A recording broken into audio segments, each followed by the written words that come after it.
Geography में सबसे पहले हम लेंगे कि भाई अपने जो राजस्थान है उस राजस्थान का नाम राजस्थान कैसे पड़ा। जो राजस्थान है उसका नाम राजस्थान नाम कैसे आया। और उसी राजस्थान के लिए हम एक टॉपिक है जिसको कंप्लीट करेंगे,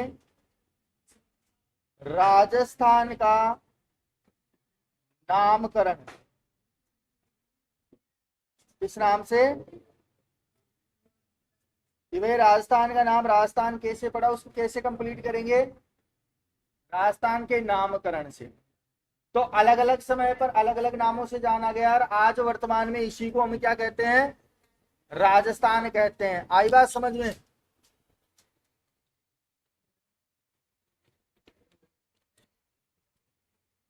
देखो, इसी में सबसे पहले अगर मैं बात करूं तो ध्यान रखना कि ऋग्वेद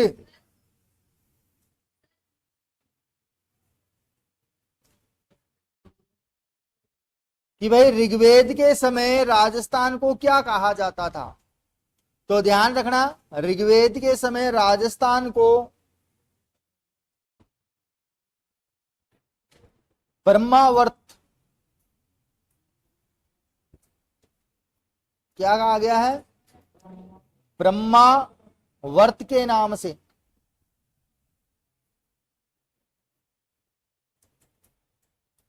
किस नाम से जाना जाता था? ब्रह्मावर्त।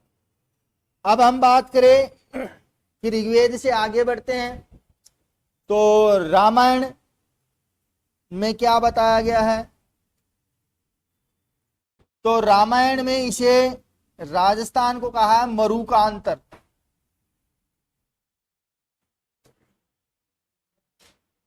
मरुकांतर नाम दिया था वाल्मीकि ने।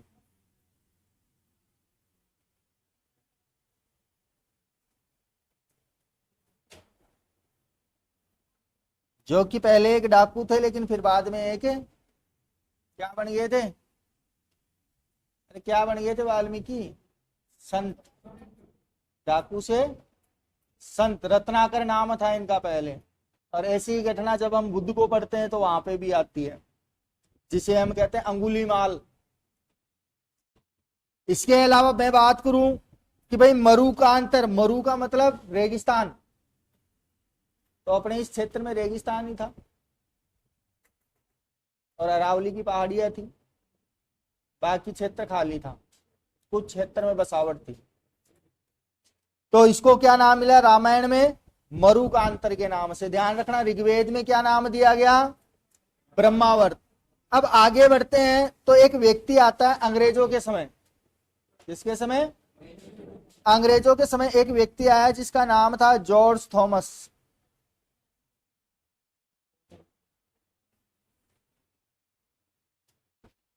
कौन? जॉर्ज थॉमस आयरलैंड का निवासी था। ध्यान रखना, पहली बात तो कहाँ का निवासी बताया गया इसे? आयरलैंड।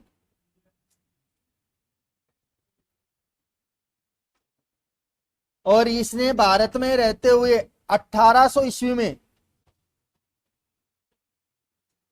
तब 1800 ईस्वी में मौखिक रूप से, लिखित में नहीं दिया था इसने, मौखिक रूप से राजस्थान को राजपूताना कहा। क्या नाम दिया इसने राजस्थान को? क्योंकि यहाँ पे राजपूत शासकों का राज था, राजाओं का राज था, इसीलिए इसको क्या बोला? राजपूताना।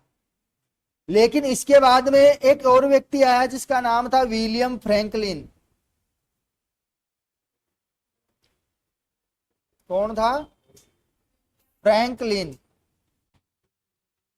ये आया था 1805 में। और 1805 में आने के बाद में इसने एक पुस्तक लिखी थी, द मिलिट्री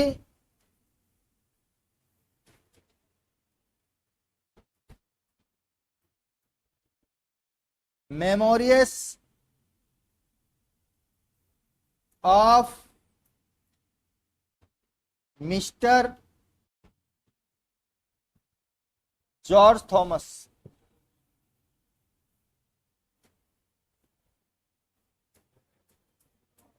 कि भाई जो जॉर्ज थॉमस आया था उसी पे एक पुस्तक लिखी थी, the military memories of mister George Thomas.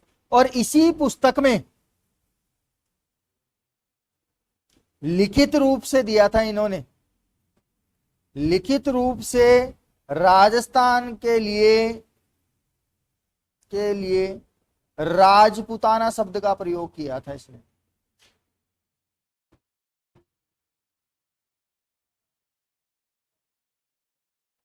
किसने? विलियम फ्रैंकलिन ने। मतलब कि जो जॉर्ज थॉमस आया था उसने मौखिक कहा, उसी की बात को विलियम फ्रैंकलिन ने 1805 में एक पुस्तक में लिखा, जिस पुस्तक का नाम था the military memories of mister George Thomas. तो इस प्रकार से राजस्थान का नाम राजपुताना पड़ा। अभी राजस्थान नहीं आया है। अब इसके आगे बढ़ते हैं तो हमारे Shri Shri 1008 Colonel James Tod आए। कर्नल जेम्स टोड, ये व्यक्ति हमेशा टांग अड़ाएगा भाई, कहीं पे भी चले जाओ, कल्चर में भी अड़ाएगा, इधर ज्योग्राफी में भी अड़ाएगा, इधर आप इतिहास में जाओगे तो वहां तो कन्फर्म अड़ाएगा, क्योंकि इतिहास इसी ने लिखा है राजस्थान का। ठीक है, तो इसके कुछ उपनाम है, सबसे पहले उनकी बात करते हैं। देखो, उपनाम में ध्यान रखना, इसे कहते हैं घोड़े वाले बाबा। क्या बोलते हैं? घोड़े वाले बाबा के नाम से जाना जाता है कर्नल जेम्स टोड। इसको घोड़े वाले बाबा इसलिए कहा गया है कि ये जहां पे भी जाता था ना, घोड़े पे सवार होके ही जाता था, इसलिए लोगों ने इसका नाम क्या रख दिया? घोड़े वाले बाबा। इसके अलावा इन्हें राजस्थान के इतिहास का पितामह भी कहते हैं। राजस्थान के इतिहास का पितामह किसे कहा गया है? कर्नल जेम्स टोड को कहा गया है इतिहास का पितामह है। इन्हीं को कहते हैं पोटली वाले बाबा। नहीं, इनको नहीं बोलते, किसी और को बोलते हैं शायद। अब मैं बात करूं कि भाई जब ये 1800 के अंतर्गत राजस्थान के पॉलिटिकल एजेंट बन के आए, तो पॉलिटिकल एजेंट बनने के बाद में इसने भारत के अलग अलग, भारत और भारत के साथ साथ राजस्थान के कई क्षेत्रों में यात्रा की, और जहां से इसको जो भी सामग्री मिलती उसको अपने साथ ले आता और उसका अध्ययन करता था। और अध्ययन करके फिर इसने 1829 में एक पुस्तक लिखी, 1829 ईस्वी में, जिस पुस्तक का नाम था annals and antiquities of Rajasthan. Antiquities of Rajasthan, ये पुस्तक लिखी, और इसी पुस्तक में राजस्थान के लिए राजस्थान शब्द का प्रयोग किया। राजस्थान के लिए राजस्थान शब्द का प्रयोग किया।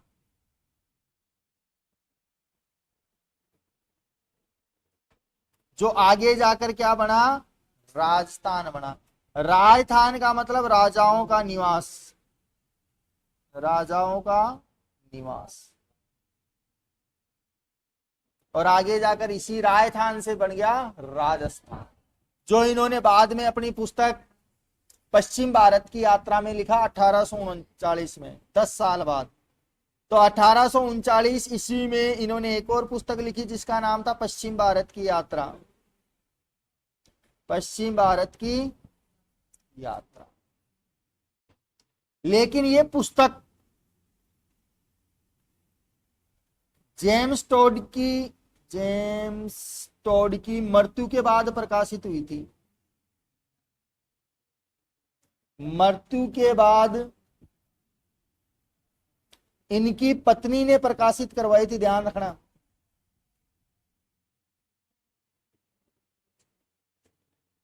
कहते हैं कि जब ये अलग अलग क्षेत्रों में जाते, राजाओं से मिलते, तो ईस्ट इंडिया कंपनी के अधिकारियों को इन पे शक हो गया।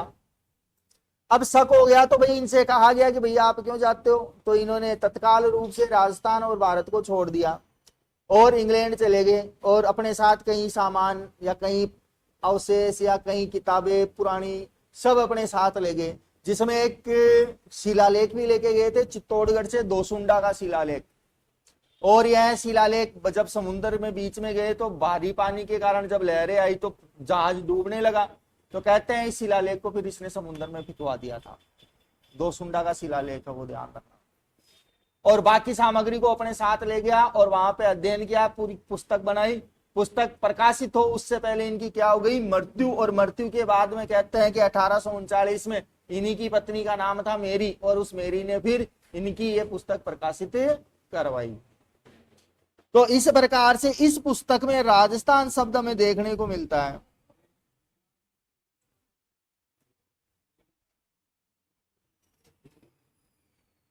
आई बात समझ में? कुछ विद्वान कहते हैं कि जो सेकंड बुक थी पश्चिम भारत की यात्रा, इसके अंतर्गत राजस्थान के लिए कर्नल जेम्स स्टोर ने राजस्थान शब्द का प्रयोग किया, जबकि राजस्थान शब्द का प्रयोग एनहांस एक्टिविटीज ऑफ राजस्थान में किया है। जबकि राजपुताना का लिखित साक्ष्य हमें the military memorials of mister George Thomas में मिलता है, जो 1805 में विलियम फ्रैंकलिन ने लिखी थी। और मौखिक रूप से राजस्थान के लिए जो राजपुताना शब्द का प्रयोग किया था वो 1800 ईस्वी में आयरलैंड निवासी जॉर्ज थॉमस ने किया था। जबकि रामायण में वाल्मीकि ने इस क्षेत्र के लिए मरुकांतर शब्द का प्रयोग किया है, जबकि ऋग्वेद में राजस्थान के लिए परमावर्त का प्रयोग किया गया है। आई बात समझ में? अब आगे बढ़ते हैं। देखो ध्यान रखना एक चीज और, इसका हिंदी अनुवाद जो पहली पुस्तक थी annals and activities of Rajasthan, जो कर्नल जेम्स स्टोन ने लिखी थी, इसका हिंदी अनुवाद किया था पंडित गौरीशंकर हीराचंद ओझा ने। किसने किया है हिंदी अनुवाद? पंडित गौरीशंकर हीराचंद ओझा ने। और अनुवाद करके इस पुस्तक का नाम रखा राजस्थान का इतिहास। क्या नाम दिया इसको? राजस्थान का इतिहास। और इसी को हम ऑथेंटिक मानते हैं। क्या मानते हैं इस पुस्तक को? ऑथेंटिक। आपके जो गाइड्स वगैरह आती है वो ऑथेंटिक नहीं है, आप उससे रिट नहीं लगा सकते। आई बात समझ में? इसके अलावा आगे बढ़े तो आगे ध्यान रखना कि भाई राजस्थान शब्द का प्राचीन उल्लेख कहां से मिलता है, कहां लिखा हुआ मिलता है हमें राजस्थान शब्द? तो इसका उल्लेख मिलता है बसंतगढ़ शिलालेख से। कहां से मिलता है? बसंतगढ़ शिलालेख, जो सिरोही जिले में है। कहां पे है? और इसी बसंतगढ़ शिलालेख में लिखा है राजस्थाना द्वितीय शब्द। क्या में नाम मिलता है? राजस्थाना द्वितीय शब्द। और ये संस्कृत में लिखा है। और ये इसी के आधार पे हम क्या मानते हैं? राजस्थान का नाम राजस्थान। प्राचीन उल्लेख है ये एग्जाम में पूछा हुआ है कि राजस्थान का प्राचीन उल्लेख किस नाम से मिला है? तो राजस्थान आदित्य से। कहां से मिला है? सिरोही से मिला है। और किस शिलालेख में लिखा गया है ये संस्कृत में नाम? तो बसंतगढ़ शिलालेख। और ये बसंतगढ़ जो दुर्ग है उसी में स्थित है बसंतगढ़ शिलालेख। आई बात समझ में? इसके बाद में एक व्यक्ति है कि भाई राजस्थान का प्रथम ग्रंथ जिसमें राजस्थान शब्द का प्रयोग हुआ, जिसमें राजस्थान शब्द का प्रयोग हुआ, तो ये राजस्थान शब्द में मिलता है मुणोत नैणसीरी ख्यात में। किसमें मिलता है? ग्रंथ का नाम क्या है? मुणोत नैणसीरी ख्यात। इसमें मिलता है हमें। और ये मुणोत नैणसी ने ही लिखा है, ध्यान रखना। लेखक कौन है इसका? मुणोत नैणसी ही ने लिखा है ये। तो इस प्रकार से हम राजस्थान के लिए प्राचीन उल्लेख देख सकते हैं कि अलग अलग समय पर राजस्थान को किन किन नामों से जाना जाता था। और वर्तमान जो राजस्थान नाम आया है वो 1 नवंबर 1956 को आया है, जब नवीन राजस्थान का निर्माण हुआ था। ठीक है। अब इसके बाद में हम लेंगे राजस्थान का एकीकरण, कि भाई राजस्थान जो अलग अलग भागों में बटा हुआ था वो एकजुट होकर पूरा राजस्थान कैसे बना। तो पहले तो ये नामकरण कंप्लीट करो, उसके बाद में आगे बढ़ते हैं।